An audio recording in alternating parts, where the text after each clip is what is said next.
smelled of gin. Not just casually, as if I had taken a few drinks, but as if the Pacific Ocean was pure gin and I had been swimming in it with my clothes on. The gin was on my hair, on my face, and under my chin on my shirt. My coat was off and I was lying flat on somebody's carpet, and I was looking up at a framed photograph. The frame was some kind of grained wood, and the photo was intended to be artistic, with a highlight on a long, thin, unhappy face under some kind of flat, pale hair that might have been paint on a dried skull. I reached up and pressed the side of my head, and I could feel a shoot of pain clear to the soles of my feet. I groaned and made a grunt out of the groan from professional pride, and then I rolled over slowly and carefully and looked at the foot of a metal-framed bed. When I rolled, a gin bottle rolled off my chest and hit the floor. It was water white, empty. I thought there couldn't have been that much gin in just one bottle. I got my knees under me and stayed on all fours for a while, sniffing like a dog who can't finish his dinner and yet hates to leave it. I moved my head around on my neck. It hurt. I moved it some more and it still hurt, so I got up on my feet and discovered that I didn't have any shoes on. On the bed, a girl was lying, clothed in a pair of tan silk stockings. There were deep scratches that had bled, and there was a thick bath towel across her middle, wadded up almost into a roll. The blonde hair that had been parted and pinned back as if she hated it was still that way. But she didn't hate it anymore. She was dead. Above and inside her left breast there was a scorched place the size of the palm of a man's hand, and in the middle of that there was a thimbleful of blazed blood. Blood had run down her side, but it had dried now. I saw clothes on a davenport, mostly hers, but including my coat. There were shoes on the floor, mine and hers. I went over, stepping on the balls of my feet as though on very thin ice, and picked up my coat and felt through the pockets. They still held everything I could remember having put in them. The holster that was still strapped around my body was empty, of course.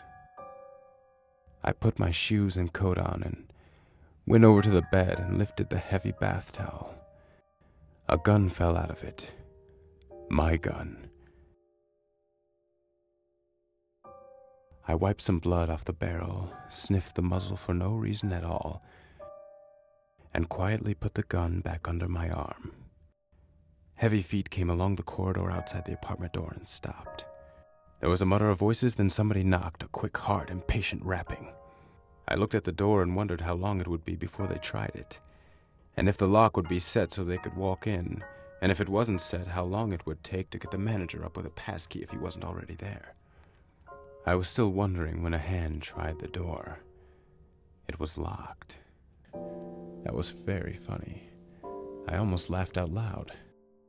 I stepped over to another door and glanced into a small bathroom. There was an ugly rug on the floor, a pair of pebbled glass sliding doors running along the edge of the tub, and a small window behind it.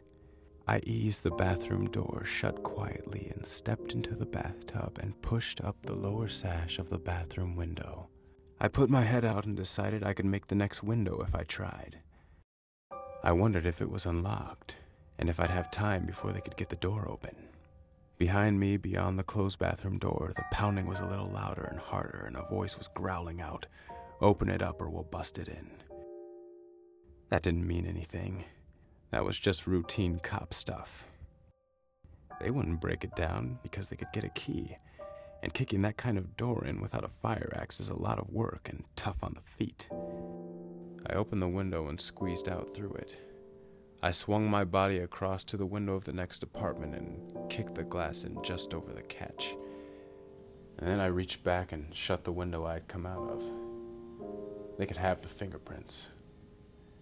I didn't expect to be able to prove I hadn't been in the dead girl's apartment. I just wanted a chance to prove how I'd got there. That's a nasty bump.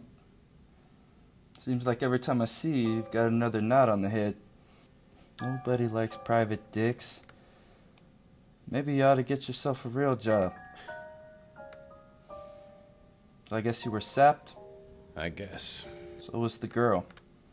Didn't sew much, but it's there. She was sapped so she could have her clothes pulled off and be clawed up before she was shot. So the scratches would bleed and look like you know what. Then she was shot. With a bath towel around the gun. Nobody heard the shot. A guy called up 2-3 minutes before I spotted you in the hall. A guy with a thick voice, the operator said. Why didn't you just open the front door? I have to have my little secrets.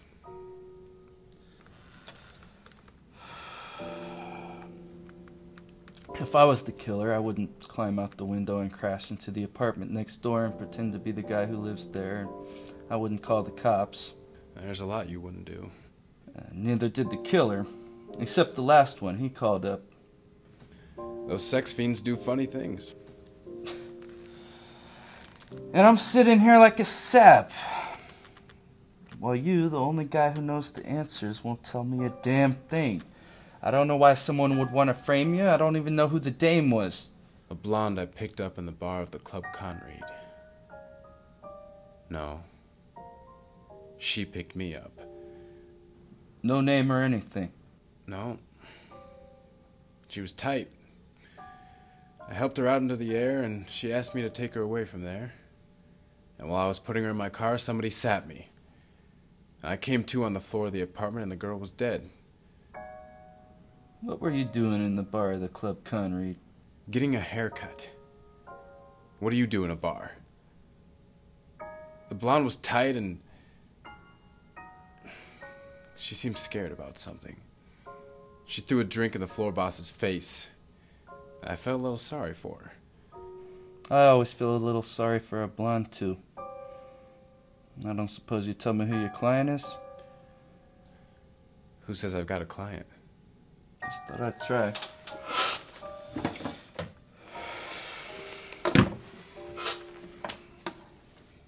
I had a wallet and some keys.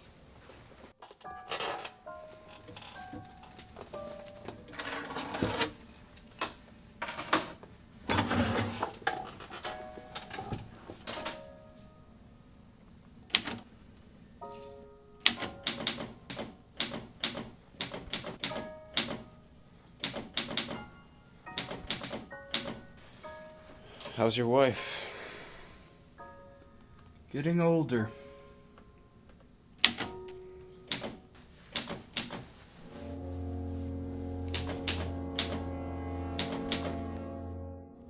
Helen Matson wound up dead because she didn't know any better. She didn't know you don't try and blackmail a private dick. You don't try and put the squeeze on with pictures of him and the police lieutenant's wife. You don't try and hide the stuff in a post office box. She was just a dumb blonde who didn't know.